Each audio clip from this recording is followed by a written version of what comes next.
बाप और बेटी की दिल छू जाने वाली प्रेम कहानी and daughter sad love story in Hindi. Please आपको ये स्टोरी पसंद आए तो चैनल सब्सक्राइब जरूर करे, शेयर लाइक करे प्लीज। पत्नी अपने पति से कहती है, पत्नी पता नहीं क्या हो गया है, हमारी पायल को कल रात को खाना भी नहीं खाया और रो भी रही थी। अभी सुबह जगाने गई तो फिर से रो रही थी। वजह पूछी तो बस इतना कही कि प्लीज माँ मुझे अकेला छोड़ दो। मुझे लगता है कि शायद उसे किसी ने प्यार में धोखा दिया है। डर लगता है कहीं वह खुद को नुकसान न पहुंचाए। पति थोड़ी खामोशी के बाद कहता है, ठीक है मैं देखता हूँ। इतना कहकर वह अपने बेटी के कमरे में जाते हैं। पिता, पायल कैसी हो बेटा? बेटी, प्लीज पापा मुझे कुछ दिनों के लिए अकेला छोड़ दीजिए। पिता, ठीक है बेटा, मगर एक शर्त है। बेटी बोलिए। पिता, मैं तुम्हें एक बकवास कहानी सुनाना चाहता हूँ, तुम सुन लो फिर हम तुम्हें डिस्टर्ब नहीं करेंगे, ओके? बेटी, ठीक है सुनाइए। पिता, आज से करीब 20 साल पहले एक राजा हुआ करते थे, बेहद अमीर। उनके दो बेटे थे। बड़ा बेटा बेहद आज्ञाकारी और ईमानदार था। उस राजा को अपने बड़े बेटे पर नाज था। उसकी शादी एक खूबसूरत लड़की से कर दी गई। फिर वह खूबसूरत लड़की, राजा की बड़ी बहू, गर्भवती हुई। घर में खुशियां ही खुशियां छा गई। मगर राजा की जिद थी कि बेटा ही हो। फिर राजा ने अपने बहू के गर्भ का चेकअप करवाया तो पता चला कि गर्भ में लड़की है। राजा ने बेटे को हुक्म दिया कि लड़की को गिरा दिया जाए। आखिर बड़ा बेटा आज्ञाकारी था, ना तो करेगा नहीं।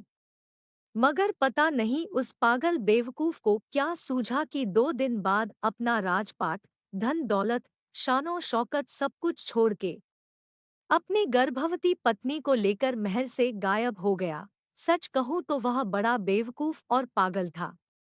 लोग बेटियों को बोझ समझकर गर्भ में नष्ट कर देते हैं, और एक वह बेवकूफ पागल एक बेटी के लिए तमाम सुख सुविधाओं को ठोकर मार दिया। वह बाप की बात मानता तो आज उसकी जगह राजा होता। न जाने वह बेटी के लिए पागल बाप न जाने किस हालत में होगा। तभी पायल की माँ वहां आकर कहती है कि वह बेटी के लिए पागल शख्स और कोई नहीं, यही तेरे पिताजी है जो तुझे अपनी सच्ची कहानी सुना रहे हैं।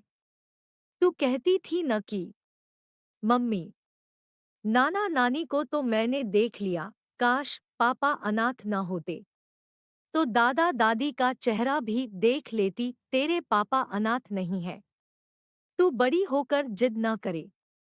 दादा दादी से मिलने की इसलिए तुझसे सच छुपाया गया। फिर तेरे पापा ने तेरे पैदा होने के बाद एक कसम ली कि तेरे अलावा दूसरा संतान फिर कभी नहीं बनाएंगे।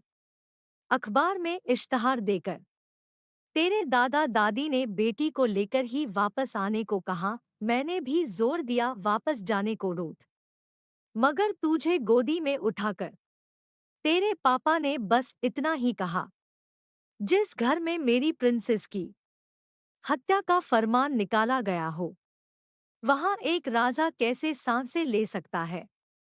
अब नजारा अलग था। पायल की आंखों में पापा के लिए सम्मान, उनकी मोहब्बत के लिए ढेरों सारा प्यार और उनकी कुर्बानी के लिए इबादत करने जी कर रहा था। आंसू थमने का नाम नहीं ले रहे थे। मगर सब कुछ अब सिर्फ पापा के लिए था। पापा ने बस आखिरी शब्द इतना ही कहा, अपनी बेटी को रोक। मैं नहीं जानता बेटा कि दुनिया तेरे बारे में क्या सोचती है, मगर तू मेरे लिए बेहद अनमोल है। भले मैं आज कहीं का राजा नहीं रहा, मगर तू कल भी, आज भी और सदा ही मेरी प्रिंसेस ही रहेगी।